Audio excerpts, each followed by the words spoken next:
musim-musim, orang kata musim-musim COVID sini, adakah mungkin peratusan keluar mengundi? Satu minggu lagi adalah saya yakin pilihan negeri ya? kerana saya melihat rakan-rakan petugas pilihan raya juga mereka cuba mengelak bukan semua tetapi kebanyakan daripada kawan-kawan yang kita tahu mereka cuba elak turun ke Tawau contohnya apabila ada rumor yang mengatakan kemungkinan besar Tawau ni akan lockout, ada lockdown dan sebagainya.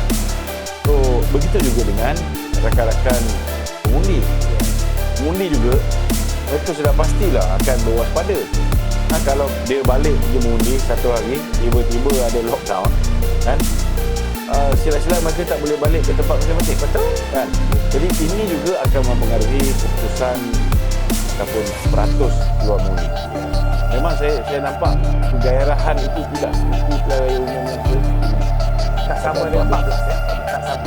Kalau kita tengok rentak-rentak yang berlaku pada sekarang di Sabah, berbagai rentak-rentak daripada Semenanjung, ramai pemimpin-pemimpin telah pergi ke Sabah. Dan kalau kita tengok juga pemimpin-pemimpin di antaranya adalah pemimpin-pemimpin daripada calon-calon yang bertanding.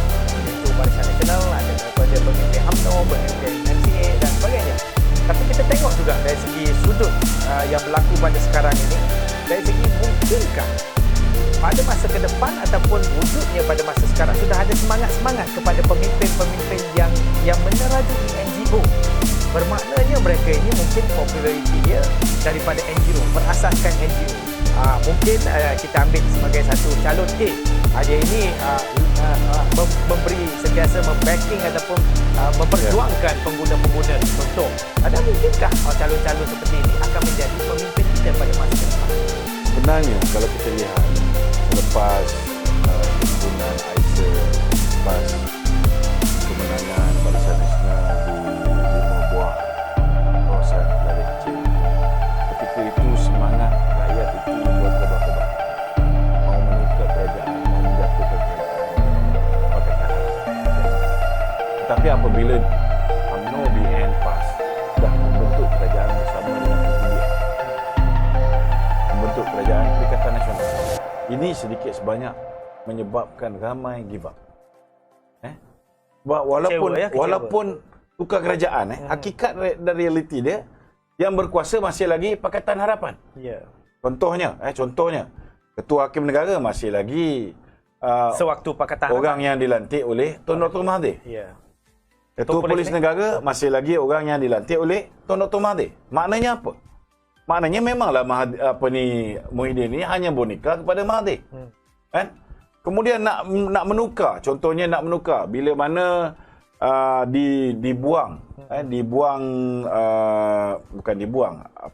Latifah Koya contohnya mengambil keputusan untuk meletakkan jawatan. Okeylah dia ambil orang dalaman. Kan?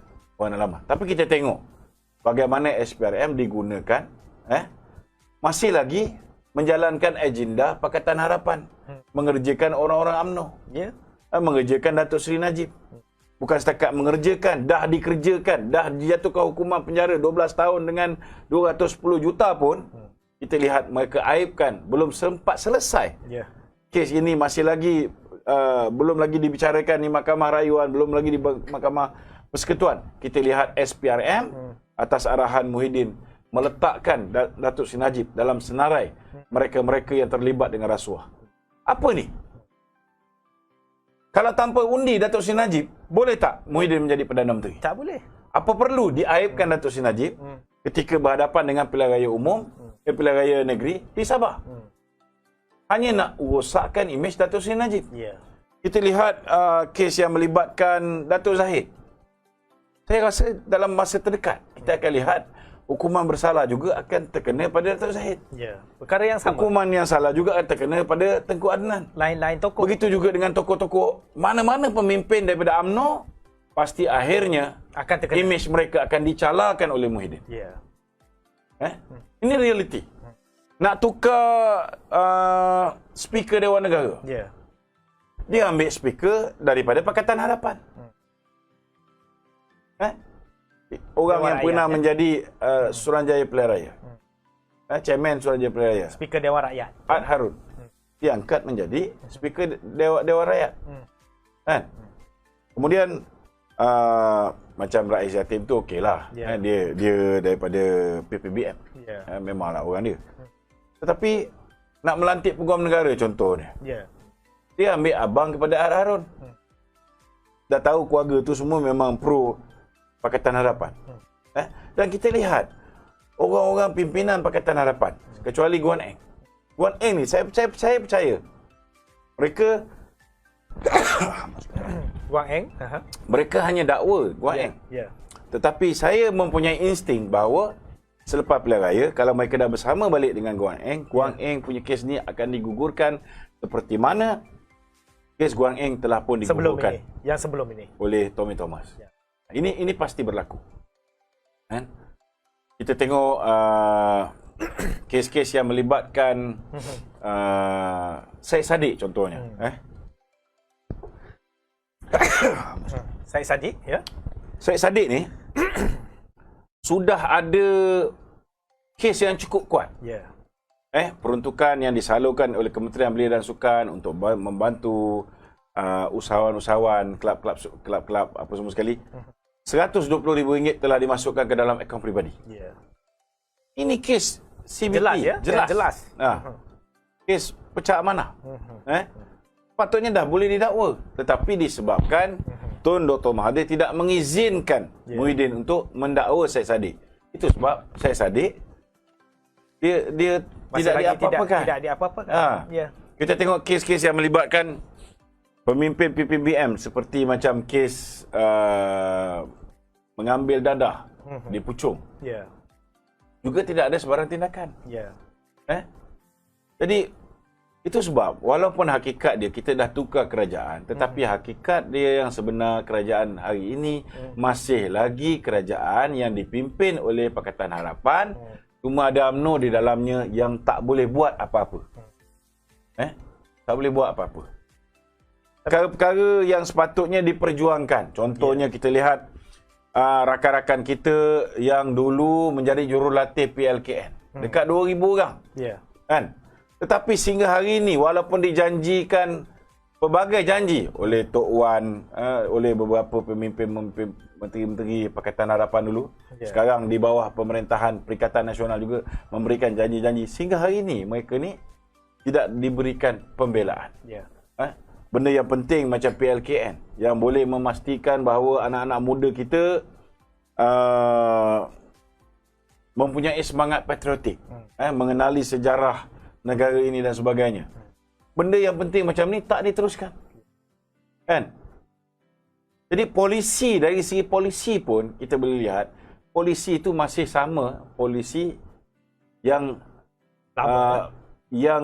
boleh dikatakan polisi Pakatan Harapan. Kalau dia melihat bahawa perlu pentingnya PLKN, sudah pasti dia hidupkan balik. Betul tak? Contoh seperti jasa lah. Jasa. Kenapa dihidupkan balik? Sebab dia lihat jasa boleh digunakan untuk menguntungkan mereka. Itu pasal dihidupkan balik. Tetapi kalau kerja-kerja yang dilakukan oleh PLKN yang menyemai semangat kenegaraan, yang menyemaikan semangat patriotik pada anak-anak kita, yang akhirnya menyebabkan satu hari nanti anak-anak ini tak suka pada DAP, maka kita lihat ianya tidak dikembalikan. Ianya dipandang enteng, ianya tidak diindahkan.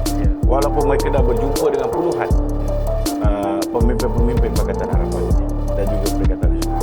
So, kalau kita tengok sedikit berkenaan dengan UMNO yang dipimpin oleh Datuk Seri Zahid Hamidi, dalam pembahagian kerusi, pengalaman beliau di dalam bersama dengan Muafakat Nasional, begitu orang kata sampai ramai yang menitis air mata bahawa Muafakat Nasional ini sudah berjuang bersama-sama dan memberikan kuasa yang lebih luar biasa. Tetapi kalau sewaktu di Perikatan Nasional, kesabaran Datuk Seri Zahid Hamidi ini mungkinkah kalau kita tengok, sebelum saya menanyakan soalan ini, bosku memain peranan kepada UMNO dan juga Barisan Nasional untuk meningkatkan lagi minat-minat daripada pengundi-pengundi dan juga anak-anak muda. Tak kira lah, seperti Datuk cakap tadi, bosku sampai ke mana-mana, ramai yang datang. Bosku sampai mana-mana, ramai yang datang. Jadi populariti itu orang nampak pada bosku.